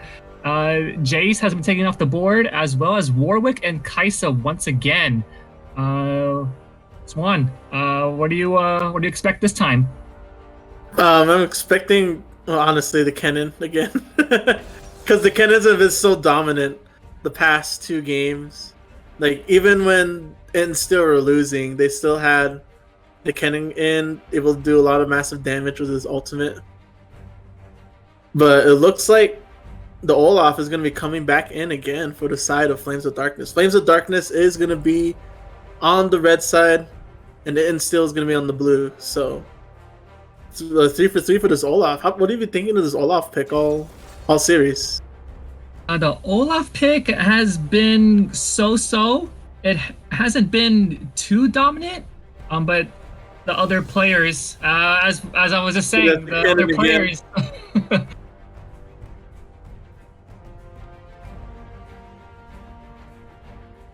Now, Inten Steel, their first 3 picks are AoE heavy. We have the Seraphine, Fiddlesticks ult, and then the Kennen ult. That is major damage. And magic damage at that. Looks like the Morgana is going to be coming out on the side of Flames of Darkness, so they really do want this champion control with the CC. Because if we get the Morgana Q out, that could be massive, especially if you hit it on someone like the Fiddlesticks, or the Kennen, or the Seraphine, because the Seraphine's like very squishy and only really useful in team fights for starting it with her ult. So this Morgana could do a lot in terms of team fights. Yeah, the Morgana is a flexible option. It could go into the mid lane or bottom lane, and her shield can save one of her teammates or herself from a stun or any negative abilities. It looks like we're going to see the Samira getting banned too. Also the Garen. So they are looking towards this kind of team fighty style for the side of Flames of Darkness. I want to see how Flames of Darkness respond with no Jace. Jace has been pretty strong in both of their games, so I want to see what the top lane is going to look like. As we get the final ban coming in here, it's going to be Echo, so they know how dangerous that Echo was in the last game. So I'm pretty sure get that banned out. Yeah, I'm pretty sure Kennen didn't want to play against that Echo anymore. It was giving him trouble. It wasn't letting him snowball into that dominant, very scary champ in the very first game. So we're going to be seeing the bottom pick, hopefully, the support pick coming in. No, it's going to be Susan, Nasus, going in onto the top lane. I do like the Nasus. I like it too, but it's kind of a so-so pick because Nasus definitely needs to farm in order to do any sort of meaningful damage. And with this Pantheon pick coming in, I don't know if it looks like he's going to be going top. So forcing out this Nasus to not get the free range he wants, to get the kills on the minions and get his stacks up. But hopefully, I like to see this Nasus go big. Oh wow, so Instant Steel are about that AoE. They have a wombo combo team composition right now. It's not looking pretty. Very interesting, actually. We're also Twisted going to be seeing the Twisted Fate. So the Morgana is going to be in the bot lane along with Seraphine, and it looks like Galio. So a little bit of unconventional ADC pick, it looks like. But I'm excited to see how this goes. Do not doubt the Seraphine and the Galileo. That is going to be a hard matchup for the Lucian. They are going to bully him. Looks like they're just switching back and forth. So while they get their team comp settled, we'll meet you back after a quick break. Yeah. This is Get going to some be... water, stay hydrated. It's going to be a good fight. It's going to be a good game. We'll see you when we come back.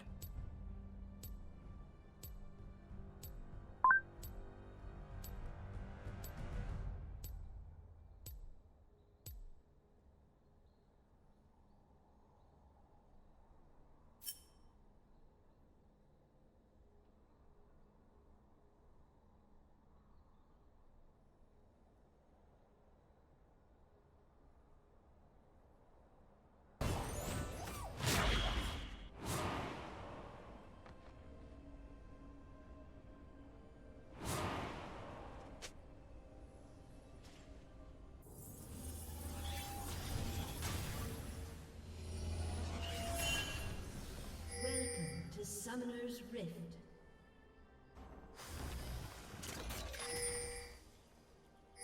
Hello, welcome back. Game 3. This is exciting, huh, Nightwing? Definitely, and I am loving these skins, especially the Fiddlesticks. It gives me It Chapter 2 vibes right now. Where's the Fiddlesticks? Wait, I gotta see this. It's a clown. It's a clown? Candy fiddle. Wow, that's scary for someone. It could be scary for the Lucian, for one. Maybe even the TF. Who knows? The Fiddle could be everywhere. And the TF do have cleanse, so it can get them out of a tight spot, but only once.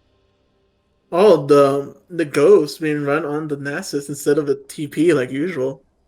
It's gonna be interesting. Actually, no TP for anyone on both sides.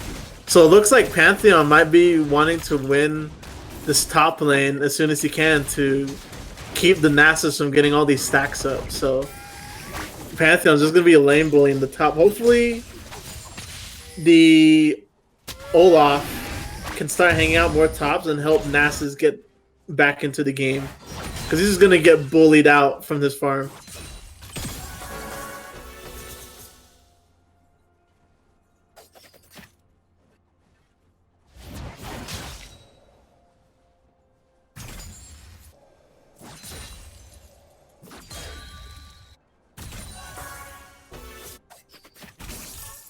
So Nightwing, how do you think this Lucian pick is gonna benefit? Is it Flames of Darkness? Yeah, Flames of Darkness. The Lucian pick is able to get in and out, trying to escape all that AoE. But like I said, I believe Seraphine and Galileo will bully him once they get powered up. Speaking of bullying, Nasus is being bullied all the way to his turret, so A lot of farm loss. He's only got 4 CS compared to the 11 that Pantheon has, so this Nasus having a really hard time against this Pantheon. Nasus actually likes the wave pushed up against him a little bit more. Not all the way to the tower, but pushing against it. He just likes to farm nice and slow. It looks like the Olaf is going to clash heads with the Pantheon a little bit. Not really much from that, but Nasus can get a little bit of reassurance knowing that Olaf is here to help him when things go bad. The stun onto the Galio, he's going to go back in and get a little bit more poke onto him. Not really... He's able to get out of that, but I don't think it was wise for him to stay that long as he did.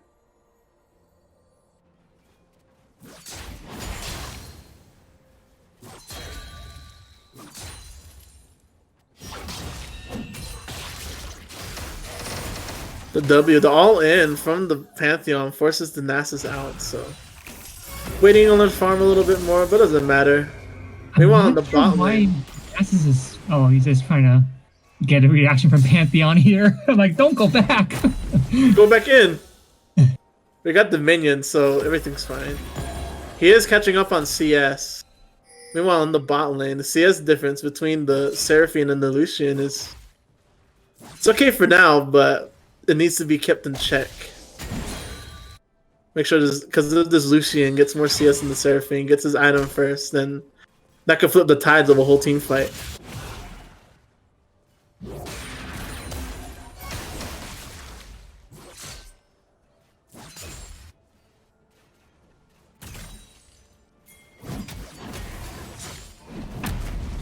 Fiddle will be in the bot lane, trying to hover towards setting up for this Drake, or hopefully going in. Speaking of going in, the Pantheon getting the stun onto the Nasus. But it looks like he might lose this fight actually. The auto's coming in, forces the flash from both of them. The Nasus gets the first kill and he gets free farm. Yeah, in the top lane. You do not want to do that for Nasus. So Nasus already at an advantage when he was started at a massive disadvantage, so not really much problems Nasus to worry about, but looks like TF might have a little bit of a problem. He gets the gold card onto the Fiddle, so he's able to get out, but the stun onto the Galio isn't going to do much. It's going to create some space for the Lucian to get his farm in.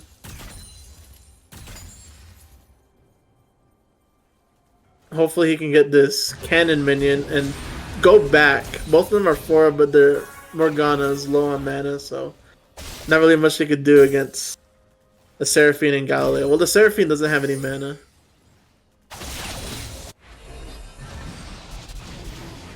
So it could be a possibility if the Morgana gets a stun onto the Seraphine. She does! He's gonna go in! The Galileo goes in, stuns up the Morgana, taunts her so that the Seraphine doesn't die. She's able to get out, but they have to waste her heal for that. This Kennen is being a little shaky against the Twisted Fate. And Twisted Fate does farm really well.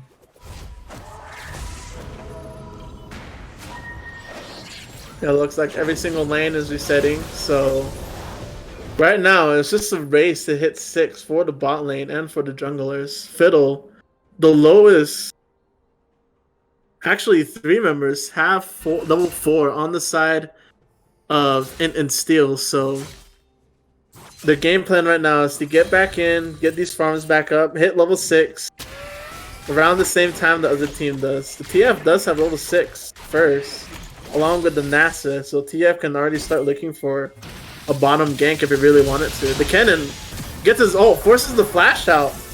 Actually, as the Pantheon comes in, he uses his ult too. 2 ults for a flash? That's about even.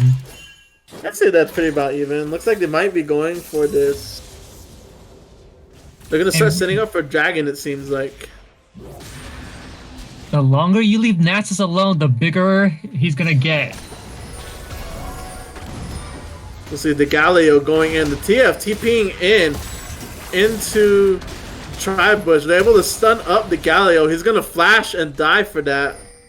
Seraphine is able to get away, but that's going to be a little hard pressed for the Galio. Looks like Instill are going to be going for, not Instill, my bad. Flames of Darkness is going to start to fight this Drake.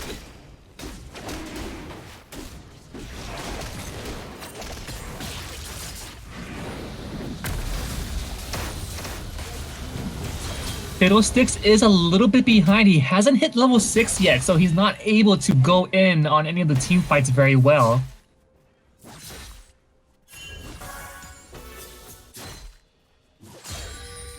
The Seraphine getting back into the groove of things.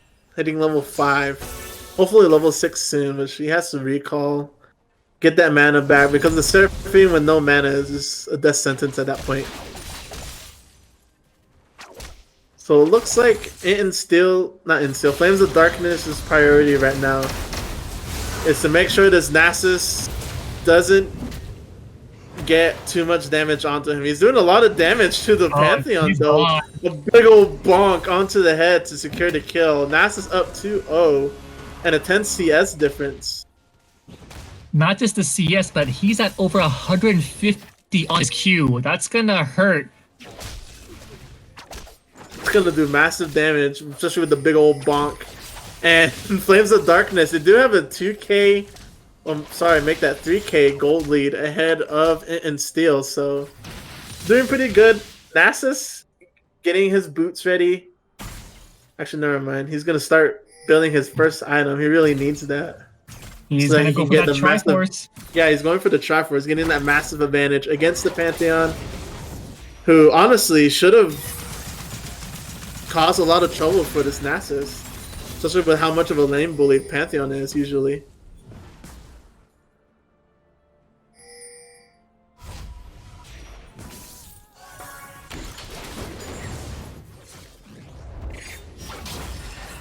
Ooh, looks like the Scuttle is going to be taken by the Fiddle, and they could take out this Olaf. He's going to flash over the pit and get out safely, but Int and Steel are looking to keep them away from this Rift Herald, because if Flames of Darkness gets the Rift Herald, then they can start pushing onto the mid lane, forcing this cannon to adapt a little bit more. The Seraphine's gonna get queued by the Morgana.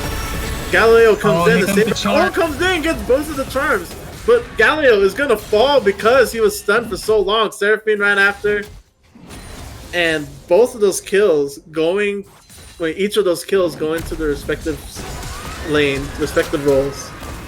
The Fiddle coming in, he's gonna get rooted, so his ult's not gonna do much. The cannon coming in for the flash. He uses his ultimate on the Morgana, takes her out, going for the Lucian, who has no mana and no health, for the double kill. And Kennen coming back into this strong.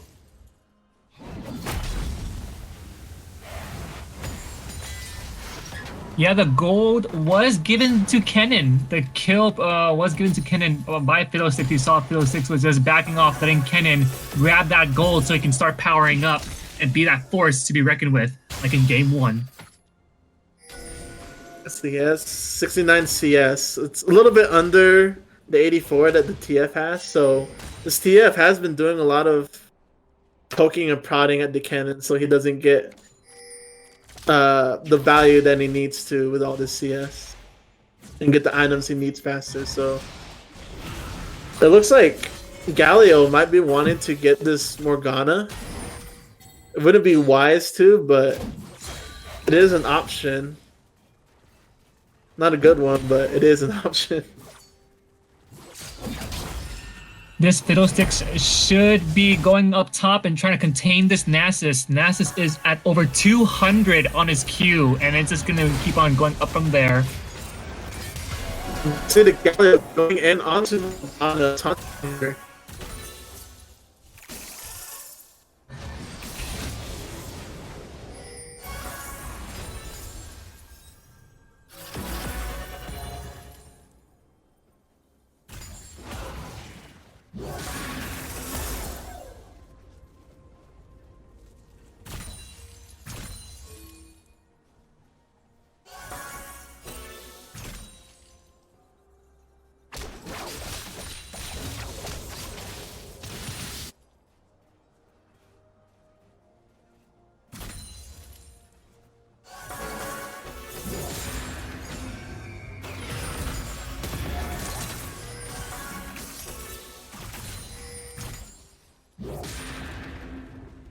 Not surprisingly, the Lucian is out farming the Seraphine. We have Inferno Drake coming up here.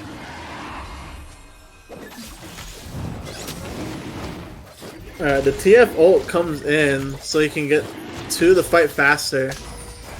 He's gonna go right on in. He has the gold card ready to hit anyone. Oh, he activates his stasis on accident. That is what it looks like. So no stopwatch for TF, and it looks like it's gonna cost him. The Fiddlesticks ult comes in. He's gonna stasis too. Oh, he gets to kill onto the Olaf. The Kennen is gonna get taken out. Here comes Nasus. Oh, the Nasus coming in. The Bunk onto the Galio going in to take out that damage onto the Seraphine. We can get another Bunk in. She gets taken out. The gold card re-engaged under the TF. But looks like it's not gonna matter. The Pantheon is gonna be taken out by the Nasus as he goes up 4-0 in the top lane. And they're gonna go 2-0 on this Drake. If they thought Jace was a problem, they have a bigger problem with Nasus right here.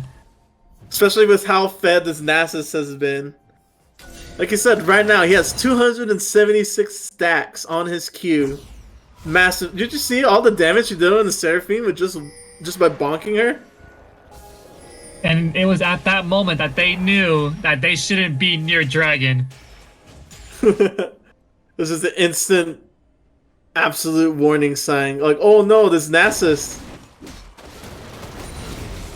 So this Nasus obviously doing a lot, but I want to look into the TF too. Like, sure, he wasted his stopwatch, but is able to come in on the re-engage and force the Pantheon to use all his abilities to try to stay alive, and for that he gets taken out. Looks like the re-engage onto the Nasus. He's gonna go in. Has to be careful. Half of his health taken out by just the Q. So Pantheon just needs to be careful around this Nasus. Seraphine's gonna get the Q onto the Morgana, but not really much comes from it. Just gonna clear this lane and reset.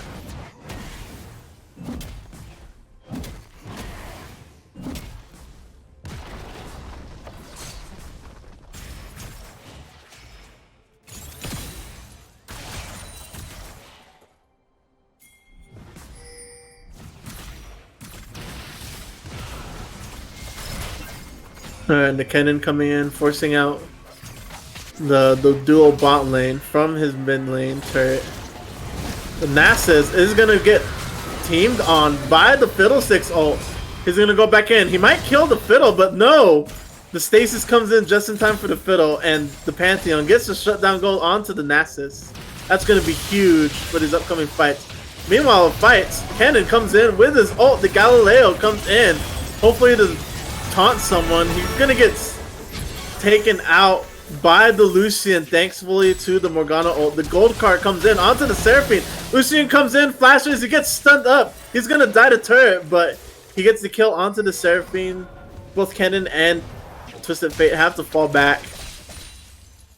Who do you think the advantage went for that fight, that whole engage? For that fight, that definitely went in Team Flames of Darkness. Because they did get more gold out of that. But it is starting to become a bit more even now. Yeah, especially with that Pantheon getting the shutdown gold. So hopefully he's able to get his first item, which will be Eclipse.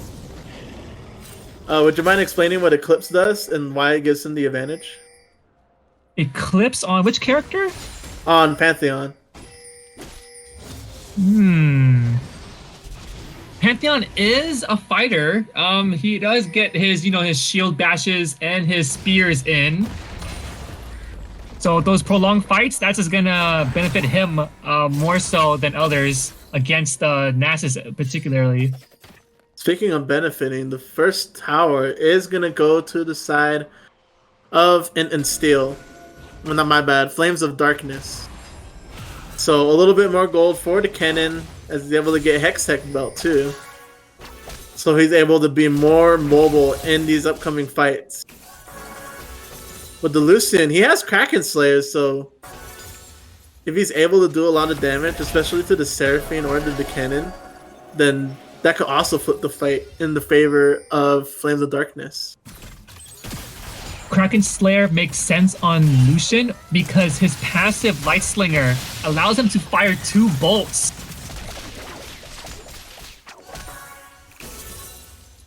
See Cannon forcing Lucian out of the mid lane. Meanwhile, TF is trying to get this gold, trying to keep the Seraphine and Galio from pushing up any further. The next Drake is going to be the Cloud Drake. So, both teams, not really much of a priority right now, but eventually they will have to fight for that. And as the 3rd Drake, Cloud Drake will be the Drake from now on. Until Elder Drake, of course.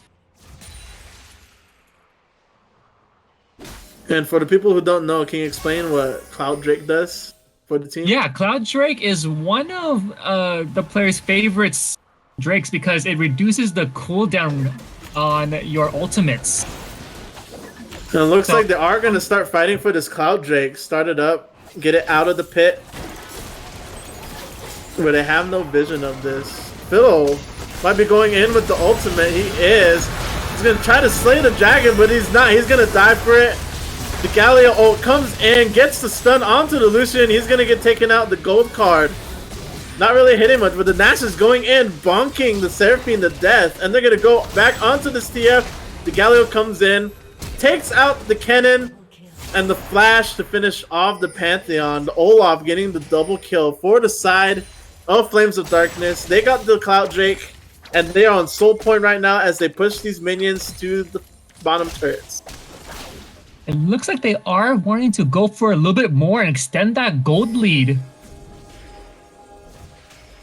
Yeah, it looks like they're getting ready to set up for Baron. It is 20 minutes. The Rift Herald does transition from the Rift Herald into the Rift Baron, which provides a lot of extra damage for the minions and a gold advantage too. More gold.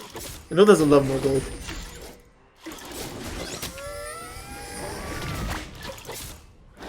Speaking of gold, there's actually 3 players on the side of Flames of Darkness with bounties. The TF with the highest bounty of them all. So what I say Flames of Darkness right now is to try to protect that TF as much as they can so that no one on the other team gets that bounty.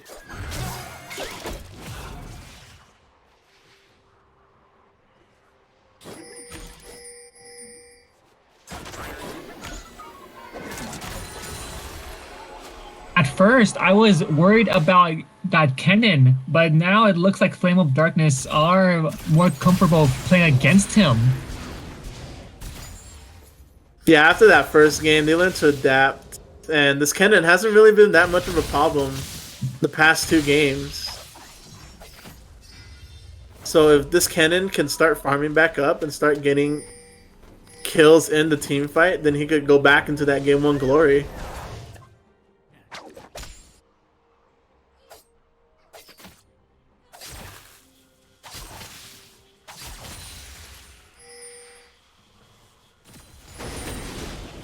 Flames of Darkness is going to be setting up in the red jungle, in the top jungle. Hopefully to get vision and start fighting for this Baron, hopefully soon as they push up their minions. Try to force pressure onto the mid tower. Nasus is going to spot out Pantheon, but he's able to get out. So, no kill for Nasus, but they do really want this fight to break out. Flames of Darkness really wants this fight to break out as soon as they can, so they can go for this Baron.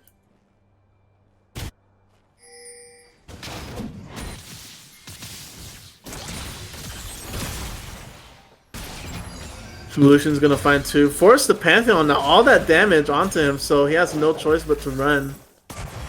And Flames of Darkness just showing some absolute dominance. I want to note that Nasus is at 500 stacks on his Q. Turrets mean nothing to him. Puny turret. You can't defeat me. Neither you, Pantheon. You're just gonna have to force back. You can't It's fight like with the Nasus there.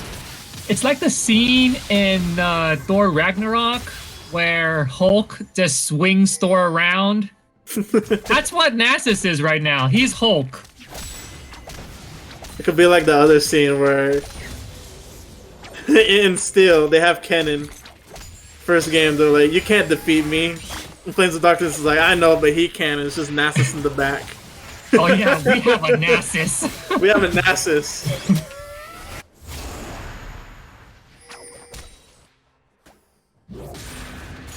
We have a Nasus, but they also have all these AoE ultimates, especially the Fiddlesticks ultimate, which can do a lot of damage. Speaking of damage, this Nasus coming back in with the re-engage onto the Pantheon. Takes a turret shot, but the Pantheon gets some reinforcements with the Kennen coming in. The Hex Tech coming out. The Q coming in. We need 3 people. The Galio onto the Nasus. Isn't able to get the kill onto the Kennen and gets shut down by the Pantheon. More gold for Pantheon up top to even out this top lane matchup. They dedicate so much resources just to take down one character, and now TF is making some headway against this bot turret. And Red will be setting up for the next dragon, which is another Cloud Drake. And we would like to point out, Flames of Darkness is actually on Soul Point, so if they get this next Drake, then the next dragon will be the Elder Dragon. It looks like they are going to take this and get Soul Point. They do have the stun onto the Fiddle. No one is able to follow up on that, but it doesn't matter. Soul Point, the Cloud Soul goes to the side of Flames of Darkness. They can retreat, get all readied up for this next coming fight.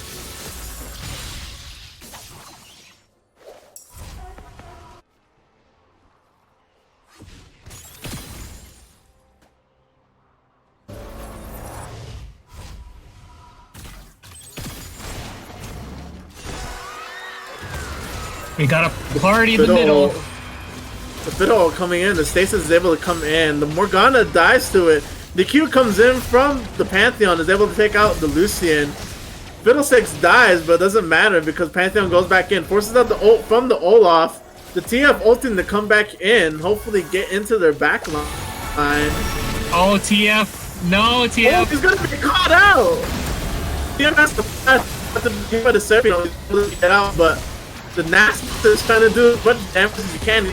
And gets a big bunk on the Seraphine and she dies. The Galio comes back in. The Pantheon ult being used too. Nasus is able to kill the Galio, and the Pantheon dies as he went too far. And if this Twisted Fate could go in and get this cannon, that'll be an ace. But it will not happen. The mid turret falls for the side of and Steel, and Flames of Darkness showing a real showing right here as they start attacking the mid turret. They will get that inhibitor for Flames of Darkness, and then they can turn around and maybe start on Baron.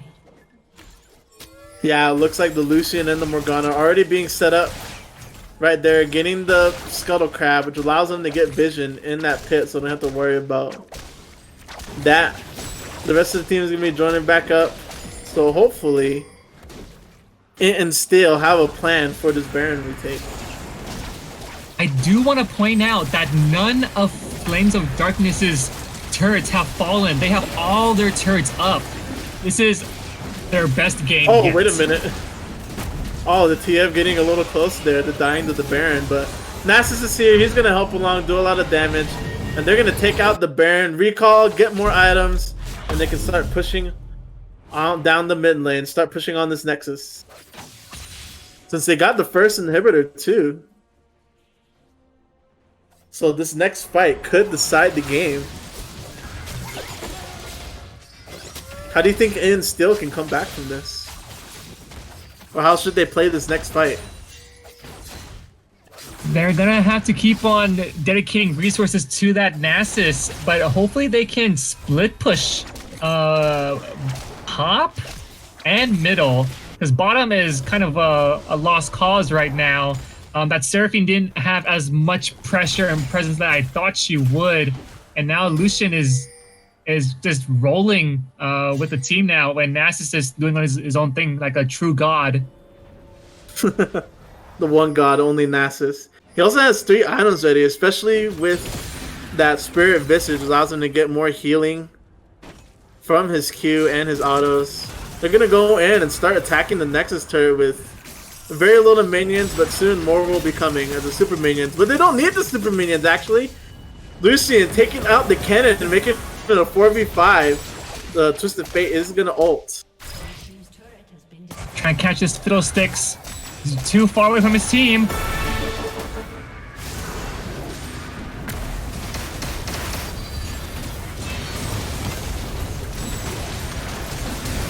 Well, my internet had trouble, so I didn't catch the last of that game. But Flames of Darkness is going to go 2-1 and win against Int and Steel and be the victors of their first game of the season.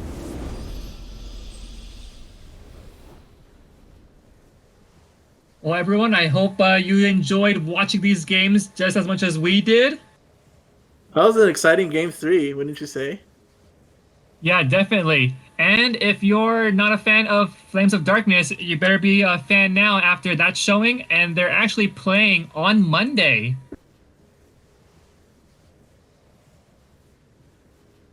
Well, who are they going to be playing against?